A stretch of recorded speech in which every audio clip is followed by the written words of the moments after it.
Hello बच्चों, चलिए प्रश्न को पढ़ते हैं। अभिकथन असर्शन ए दिया है, पदार्थ को न तो उत्पन्न किया जा सकता है और न ही नष्ट। कारण रीजन, यह स्थिर अनुपात का नियम है। अब सद ई 5 विकल्प दिए, सही विकल्प का पता करना है। तो चलिए प्रश्न की मुख्य अवधारणा पे बात करते हैं। खे अवधारणा के रासायनिक संयोजन के कुछ नियम होते हैं। रासायनिक संयोजन के नियम, संयोजन नियम, इन्हीं नियमों में एक है द्रव्यमान संरक्षण नियम, द्रव्यमान संरक्षण नियम, और एक होता है स्थिर अनुपात का नियम, स्थिर अनुपात का नियम। तो देखिए समझते हैं दोनों नियमों को। एक है द्रव्यमान संरक्षण नियम, संरक्षण नियम, और एक हो गया स्थिर अनुपात नियम, स्थिर अनुपात नियम।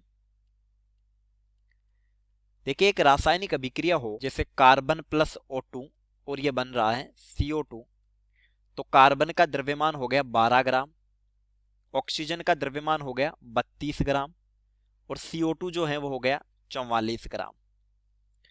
तो अगर हम क्रियाकारकों का द्रव्यमान, क्रियाकारकों का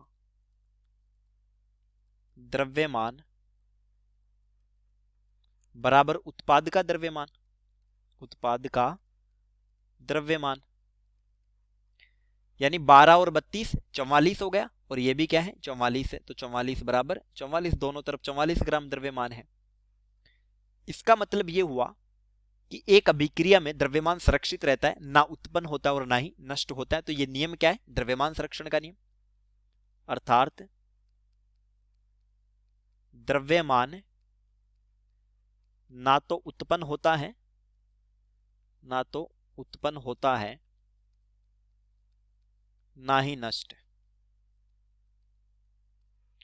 केवल क्रियाकारक बदल जाते हैं उत्पाद में, बंध टूटते हैं और नए बंध बनते हैं। अब देखिए स्थिर अनुपात का नियम, जैसे हमारे पास जल है H2O, तो चाहे हम जल को तालाब से प्राप्त करें, चाहे जल को प्राप्त किया जाए नदी से, यानी स्रोत भले ही हम कुछ भी रखें, लेकिन हाइड्रोजन और ऑक्सीजन के जो द्रव्यमान का अनुपात होगा वो 1:8 होगा।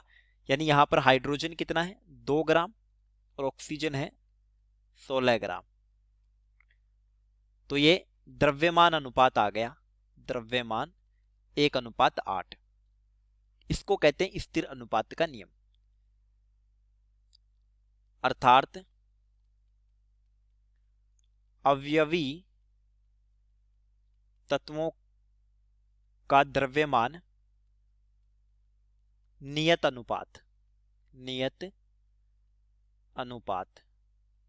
तो अवयवी तत्व के द्रव्यमान का क्या होता है? नियत अनुपात होता है। कथन है कि पदार्थ को न तो उत्पन्न किया जा सकता है और न ही नष्ट, यह सत्य कथन हो जाता है द्रव्यमान संरक्षण नियम के आधार पर। यह स्थिर अनुपात का नियम, यह गलत हो जाता है। ये नियम कौन सा है? द्रव्यमान संरक्षण नियम। तो देखिए स विकल्प कहता है कि ए सत्य है, कथन सत्य है, लेकिन कारण असत्य है, तो उत्तर हो गया स। चलिए उम्मीद करता हूं प्रश्न समझ आया होगा। धन्यवाद।